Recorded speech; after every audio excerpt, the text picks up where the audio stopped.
আপনি এটা রাখুন। এটা কি? আপনি জানেন না আপনি আমার কত বড় উপকার করলেন, তার জন্য উপকার এইটুকু। করে টাকা নিলে সেটা উপকার থাকে না, ব্যবসা হয়ে যায়। আর ব্যবসায়ী বুদ্ধি থাকলে ওয়েটার হতাম।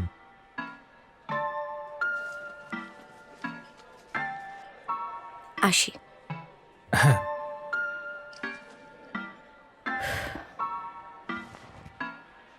আচ্ছা, আপনি কি কোনোভাবে আমার ফোনটা খুলতে? না, আপনার ফোন আসার আগে অবধি চেষ্টা করেছিলাম, পারিনি। আজ আসি।